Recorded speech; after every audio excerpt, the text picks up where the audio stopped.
is ook jouw cue om op te komen. Ja? Goed? Alles oké?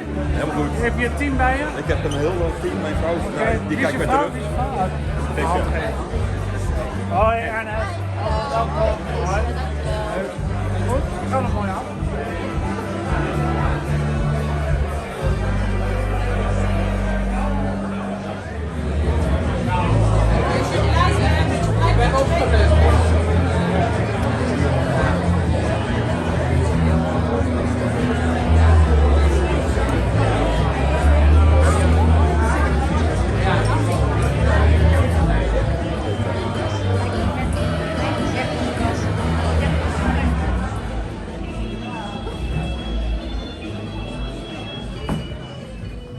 Welkom allemaal bij de 89e editie van Rotterdam Late Night. Met vanavond aan tafel Niels de Zwarte over de nieuwe tentoonstelling in het Natuurhistorisch Museum.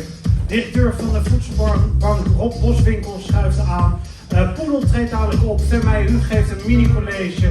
We hebben een aantal tips voor u om een maand cultureel door te komen, maar we beginnen traditiegetrouw met de ode.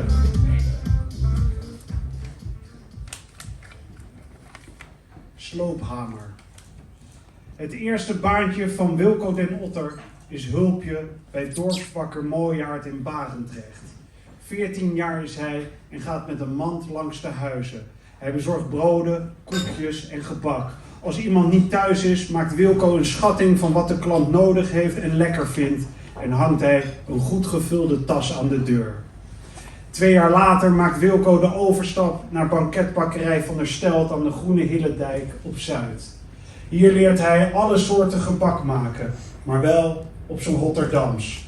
In Frankrijk wordt een slagroompunt gedecoreerd met een toefje room en een klein stukje geconfijte vrucht. Op de Groene Hillendijk bestaat hetzelfde gebak uit 3 lagen dikke cake, royaal gevuld met slagroom en bovenop geen toefje, maar een grote witte hoop, gedecoreerd met verschillende stukken vruchten en ook nog een chocolaatje.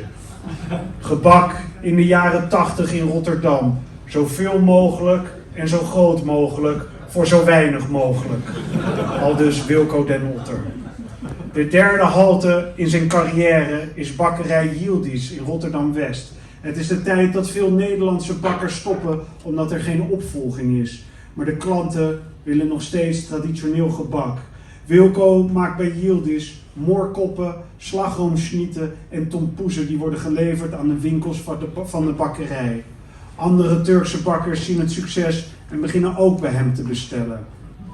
Na 3 jaar kan Wilco eigenaar worden van de bakkerij en verandert hij de naam in Dunya. Het betekent in het Turks wereld en dat is wat Wilco wil. De deuren openzetten voor de wereld. Brood en gebak voor iedereen.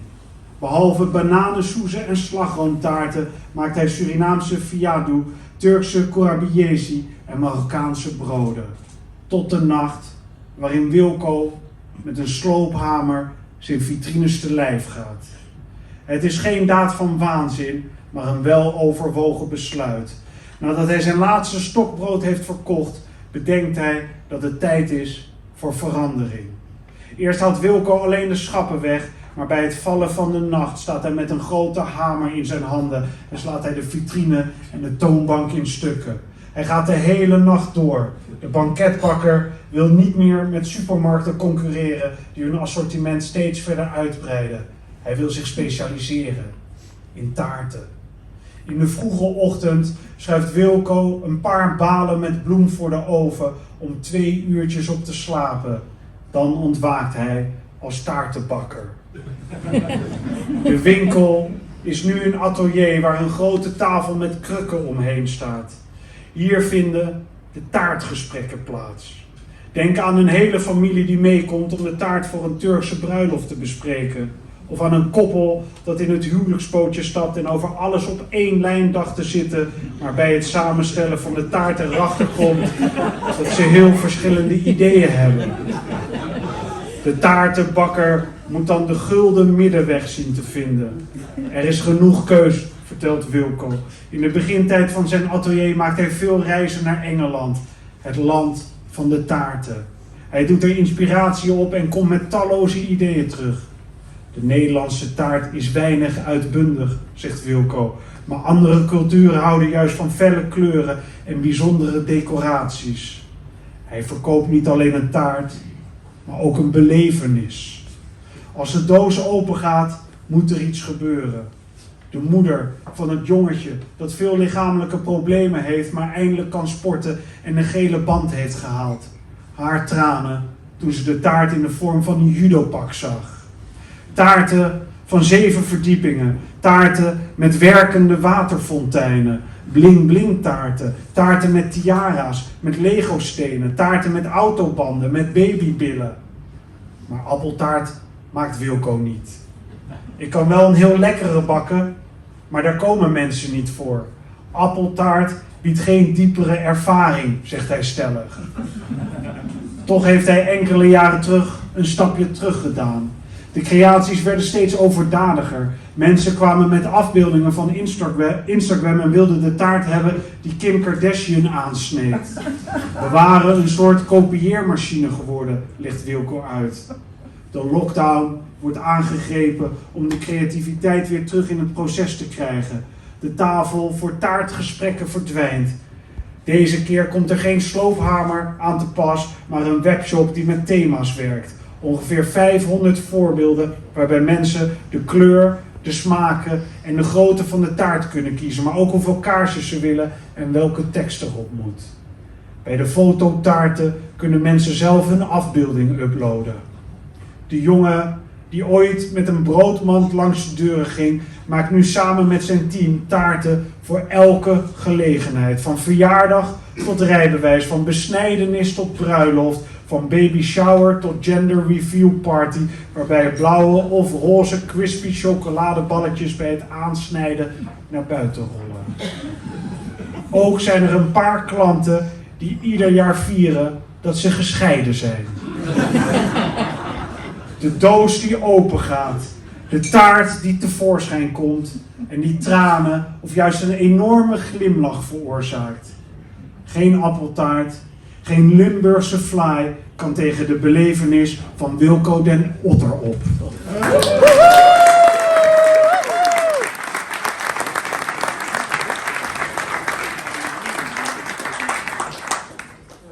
We zijn met ongeveer 130 man. Je kunt een klein stukje meekrijgen. Of dadelijk eten. Kun je er iets meer over vertellen? Is dit de nieuwste trend die we hier zien? Ja, inderdaad. Dit is inderdaad, we proberen altijd de laatste trends te volgen. En probeer ook juist mijn team uit te dagen van kom met wat is nu hip, wat vinden mensen nu leuk.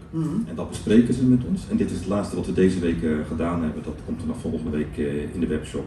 En dat is inderdaad de cakes met frosting, allemaal Amerikaanse. Ik moet even helpen, want ik zag op je website heel vaak het woord frosting. Ja. Ik ken het niet, wat is het? Ik doe het thuis niet, frosting. Nee, het is een beetje, je hebt inderdaad taarten met slagroomvulling, puddingvulling, je hebt botercremes.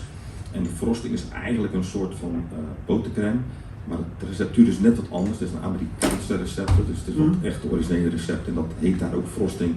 En om het misverstand te voorkomen dat mensen denken, oh ik krijg botercrème, dan doen wij inderdaad gewoon benoemen als frosting. De enige aanpassing die wij doen is dat wij inderdaad de helft minder suiker gebruiken dan de Amerikanen. En dan nog is het zoet genoeg. Ja. En is alles wat we hier zien, maken jullie dat? Ook de vormpjes, de pareltjes, alle decoraties? Ja, zo goed als bijna alle decoratie maken wij zelf. En dat is eigenlijk om de filosofie dat we hebben. We willen onderscheidend zijn. We willen de mensen toch iets meegeven dat altijd weten dat het uniek is. En daarvoor vinden we het belangrijk dat we onze eigen decoratie allemaal zelf maken. Dus inderdaad, als je bij ons komt, dan zie je ook hele vitrinekasten vol met alleen maar decoratie. En kunnen jullie dan alles maken? Nee. Aan alles zit een grens. Ik ben een enorm liefhebber van espresso. Kun je dan een espresso apparaat maken als decoratie op de taart? Ja, dat zou ook kunnen. Oh, dat zou ook kunnen? Ja, dat zou ook kunnen. Dat is geen probleem. Ik ben 1 januari jaar. Ik zag de Feyenoord taart ook als thema in jullie webshop. Maar die kon je aanpassen, zag ik. Wil dat ook zeggen dat je daarvan een Ajax taart van kan maken? Ik bedoel, te zeggen hoeveel vrijheid is er binnen de thema's? Ja, nou ja, weet je, we moeten ook geld verdienen. Dus ook Ajax taarten worden toegestaan. Of Spakenburg taarten. Dat zou inderdaad een goed ding zijn inderdaad. Ik weet niet wat de loting is. Je ziet ook veel foto's op de taarten. Kun je die foto's opeten? Absoluut. Waarom? Is het aan te raden? Ja, dat is helemaal geen probleem. Het is eetbare kleurstof die gebruikt wordt. Die wordt geprint op een velletje suiker. En het is eigenlijk net als dat je papier print, maar dan print je op een dun laagje suiker. En dan krijg je gewoon hele reële foto's. En dat geeft mensen de ideale mogelijkheid om een taart echt persoonlijk te maken met hun persoonlijke foto. Kinderen of andere. En is alles mogelijk? Bijvoorbeeld als je er op een vreemde positie op staat, druk je alles af op de taart? Ja, alles zit ergens een grens natuurlijk, maar we hebben nog niet hoeven zeggen tegen mensen. Je hebt nog geen nee hoeven komen. We hebben nog niet hoeven zeggen van sorry, maar dit trekken we even niet. Nee. Het verhaal van jou, van de taart en van jouw leven begint een beetje in Barendrecht bij die bakker, die dorpsbakker, Mooijaard heet ja. Stel, je was hem niet tegengekomen, zou je hier dan hebben gezeten als taartenbakker? Denk je daar zelf wel eens over na? Nou, in zoverre dat ik wel altijd denk dat het op zich niet uitmaakt wat je doet. Dus als ik geen taartenbakker was geworden, maar iets anders was geworden, dat ik dat op zich nog niet het grootste probleem vind. Zolang je het met een bepaalde intensiteit doet en een bepaalde drive doet om het beste uit jezelf te halen. En toevallig kom ik op een pad van de bakkerij en toevallig merk ik ook nog dat ik dat aardig kan. En dan komt vanzelf ook de lol erin. En dat heeft dan weer een versterkend effect. En zo rooi je er eigenlijk vanzelf in. Maar ik vind wel dat je, als het een slagerij was geweest, dan denk ik wel dat je in dezelfde intensiteit iets. Maar dan had je minder decoraties kunnen doen. Ja, met leverworst doe je een stuk minder. Even, de taartpunt wordt kleiner. Of is kleiner dan vroeger geworden? Ja. Gewoon, welke oorzaak is daarvan? Nou, als je vergelijkt, we zijn nu inmiddels 25 jaar en 25 jaar geleden was het eigenlijk een verjaardag of een gelegenheid, een koffie met een stuk taart. Met een beetje geluk, 2 uur later een paar borrelnootjes en een blokje kaas. En dat was het. De zuinige Hollander. Precies, ja, dan was het inderdaad gewoon een groot stuk taart. Daar kon je even lekker mee doen. Maar de huidige feesten, ja, mensen, buffet, er staan bakjes voor mee te nemen. Dus de taart wordt ook automatisch kleiner, omdat er gewoon veel meer gepresenteerd wordt. Die overstap naar Yildiz bakkerij is toch een beetje een soort scharnierpunt geweest in je carrière. Waarom wilde je voor hem gaan werken?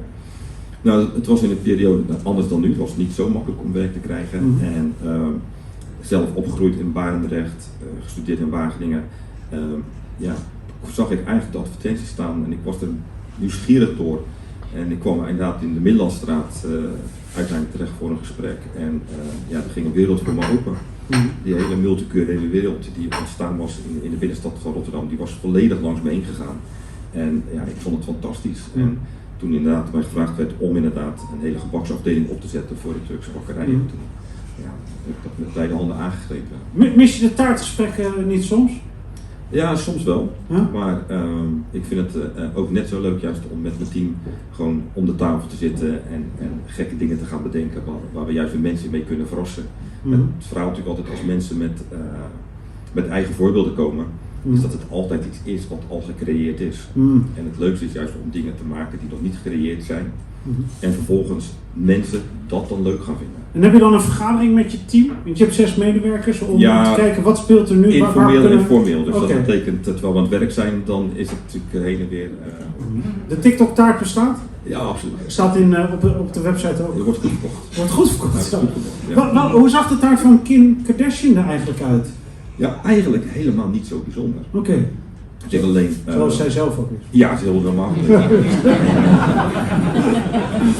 Nee, maar de taart op zich was wel niet zo bijzonder. Maar het probleem is vaak dat mensen dan inderdaad met een foto komen die dan helemaal gefilterd is. Mooie zaal, dure locatie. En dan lijkt een taart super bijzonder. Maar het is alles wat er omheen zit. En als wij dan die taart namaken, dan kom je inderdaad gewoon in een bakkerij met een paar TL-buizen. Komt toch anders over.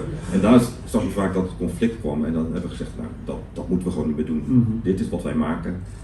Dit is wat wij bedenken. Bevalt het je niet? Ja, dan helaas. Ik was vandaag op jullie website. Er stond, voor deze week zijn we compleet volgeboekt. Er kunnen geen bestellingen meer bij. Is dit de drukke periode? Heb ik iets gemist? Nee, dit is altijd zo. Dit is altijd zo? Ja, je moet er eigenlijk van uitgaan dat als je bij ons iets wil bestellen, dat je eigenlijk minimaal een week van tevoren moet bestellen. Okay. Soms lukt het nog een dag dat het nog kan. Maar het is eigenlijk wel kom op tijd. Als je de verjaardag van je partner vergeet, dan ben je bij Doenja niet op het goede Nee, daar is geen... En is er ergens een drukste periode? Is dat Valentijnsdag? Is dat de Ramadan? Is dat kerst? Ik weet het niet. De kerst is absoluut natuurlijk een topperiode. Suikerfeest is tegenwoordig ook heel druk inderdaad. Maar voor de rest eigenlijk het hele jaar door druk. We hebben gewoon genoeg werk, maar we zetten ook een grens.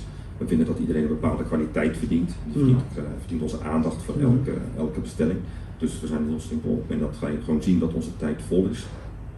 Houd het op. Je bent er ook vanuit Doenja Taartatelier ben je bezig met een stichting, Sparkle Kids heet die. Ja. Voor welk goed doel zetten jullie je in? Ja, de Sparkle Kids is echt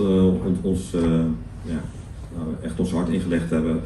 Wij komen regelmatig in Zuid-Afrika, hebben daar ook in het verleden een kleine bakkerij opgezet. Die moest sluiten bij de corona. En toen hebben we gekeken hoe kunnen wij wel helpen, maar dan meer op afstand. En daar hebben we de stichting voor opgericht en alle opbrengst van al onze kaarsenverkoop gaat er naartoe. En dat gaat voor jongeren die eigenlijk net even die kansen of die mogelijkheden moeten krijgen die er niet voor ze zijn. Die wij voor hen creëren. Kansen en mogelijkheden die we in ons land wel voor klaar liggen. Ook voor mij. Ik heb hard moeten werken voor Doenja. Maar de mogelijkheden en de kansen waren er. En wij willen gewoon dat jongeren die wel diezelfde houding hebben en de juiste instelling hebben, dat steuntje en net eventjes dat duwtje in de rug geven. Dat je moet er wel voor werken, maar wij kunnen je wel zorgen dat je net die kansen krijgt om voor je leven een beter te doen. En als je een taart met kaarsen kopen jullie, dan gaat de opbrengst van de kaarsen de volledige opbrengst van onze kaarsen gaan allemaal naar dit doel. Ja. Laatste vraag, morgen, wat voor dag wordt het? Weet je dat? Welke taarten staan op het schema? Want dat is een muur met allemaal velletjes. Er hangen inderdaad voor het weekend weer 120 bestellingen klaar. Elke taart is weer anders. Dus morgenochtend gaat mijn wekker om 4 uur. Om 4 uur? Ja. Wat ga je om 4 uur doen? Geen genade. En dat is gewoon, wat ga je om 4 uur doen? Wat is het eerste? Ik begin met 1 collega en wij gaan eerst de taarten vullen. En dan vervolgens komen 2 uur later komen de volgende collega's en die gaan die taarten dan verder weer afwerken. Slaapt het goed op een baal meel? Ik denk dat ik op deze leeftijd niet meer echt zou lekker slapen. Als voordat we jong zijn, dan schud je het van je af. Maar dat heb ik in het verleden wel te vaak gedaan. Ja. Geen genade voor de taartenbakker. Morgen om 4 uur. Succes. Dankjewel voor je komst. Wilco den Otter.